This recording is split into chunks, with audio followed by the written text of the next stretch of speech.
Je m'appelle Julien Mior et je joue le rôle de Collins et de Fragotov dans La Petite Fille aux Allumettes au Palais Royal. Merci. Quel est le premier spectacle musical que vous avez vu?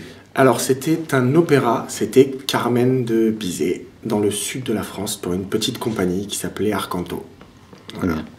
Et qu'est-ce qui vous a donné envie de faire ce métier? Est-ce qu'il y a un spectacle qui vous a donné envie ou autre chose qui vous a donné Mon envie grand-père, c'est mon grand-père qui m'a donné envie de faire ce métier puisqu'il était tout le temps en train de chanter avec ses frères et sœurs. Ils n'avaient jamais pris de cours de chant, ils n'avaient pas d'argent. Ils se réunissaient à la fin des repas autour de la table et ils se mettaient à chanter des chants napolitains, des chants traditionnels, etc. Et naturellement, à 5-6 ans, je me mettais sur ses genoux, sur les genoux de mes oncles et je chantais avec eux. Ouais, voilà. Mais entre chanter dans la famille à table et puis passer sur scène, voilà, je me suis mis à chanter, j'ai tout de suite su que je voulais chanter toute ma vie, voilà. D'accord.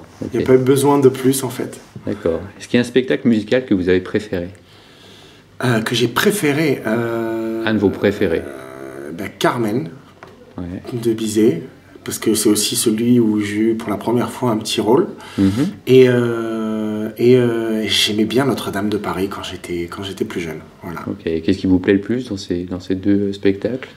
Notre-Dame de Paris, ce que j'ai beaucoup aimé, c'est que c'était écrit à la manière d'un opéra, c'est que ça chante du début à la fin, et que ça raconte véritablement une histoire. Et Carmen, tout. Carmen en elle-même qui est une femme fatale. La musique. Voilà, et tous les rôles sont très importants, les contrebandiers ou autres. Enfin, c'est un spectacle que je trouve magique, et musicalement, et pour l'histoire, et voilà, ça m'a transporté la première fois que je l'ai vu.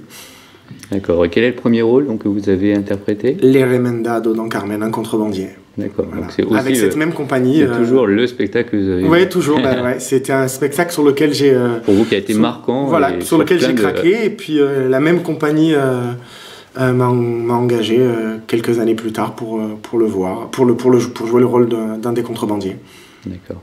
Et y a-t-il un rôle que vous avez préféré interpréter parmi ceux que vous avez interprétés jusqu'à présent? Je vais dire Nadir dans Les Pêcheurs de Perles, qui est un opéra aussi, et forcément La Bête l'année dernière, puisque j'ai eu la chance d'être doublure sur La Belle et la Bête à Mogador. D'accord. Voilà. Et dans Les Pêcheurs de Perles, donc, c'est quoi qu'est-ce qui fait que ce personnage vous Eh ben, je sais pas, musicalement il est extraordinaire et vocalement il demande énormément de couleurs. Il doit être très très intense vocalement à certains moments et très très très doux à d'autres moments. Et c'est toujours des histoires d'amitié ou d'amour contrarié, l'opéra, et puis la musique est magnifique également, voilà. Très bien. Est-ce qu'il y a un rôle que vous rêvez d'interpréter? Oui. Ouais. Je rêve du fantôme de l'opéra. D'accord. Donc vous avez vu aussi ce spectacle. Ou de Valjean, plus tard. Voilà, dans Les Misérables. Ok. Voilà. Mais en même temps, ça fait pas partie des spectacles que vous avez préférés, le fantôme de l'opéra? Si, mais parce que je l'ai jamais vu en vrai, je suis jamais allé le voir sur scène, donc du coup je le mets. C'est un spectacle que j'adore, mais je peux pas dire que c'est un spectacle que j'ai préféré. Je suis jamais allé le voir, j'ai jamais été dans le public. Voilà, je l'ai vu en captation. En fait, voilà, la partition et la captation, mais du coup voilà, c'est un spectacle que j'ai pas vu. Okay. Alors d'après vous, enfin vous avez un peu déjà répondu tout à l'heure à cette question, mais est-ce qu'un spectacle musical doit être chanté de bout en bout? Pas forcément, non. La Petite Fille aux Allumettes, c'est pas chanté de bout en bout. La Belle et la Bête, c'est pas chanté de bout en bout. Le Fantôme non plus. Et non, pas forcément. Mais il y a des opéras qui sont pas chantés de bout en bout. Non. Tant que les chansons font avancer l'histoire et que les scènes également, enfin que tout s'enchaîne bien, il n'y a pas d'exigence particulière à ce qu'un spectacle musical soit chanté de bout en bout. Le principal, c'est que ce soit cohérent. Voilà. Et donc, qu'est-ce qui prime pour vous, à votre avis, dans le spectacle musical? C'est un mélange de tout, une belle musique. Moi qui viens de l'opéra, j'aime quand il y a une belle musique, de bons acteurs, de bons chanteurs, de bons danseurs. Et donc l'opéra, vous avez envie d'y retourner, de faire des petits sauts de l'un à l'autre? Je sais pas, si on me le propose, pourquoi pas. Je me suis pas penché sur la question, mais oui, pourquoi pas. Je m'épanouis pas mal dans la comédie musicale. Voilà, je suis arrivé très tard sur la comédie musicale, à savoir l'année dernière. Voilà. Donc, je m'épanouis bien dans la comédie musicale, mais si on me le propose, oui, volontiers. Pourquoi pas.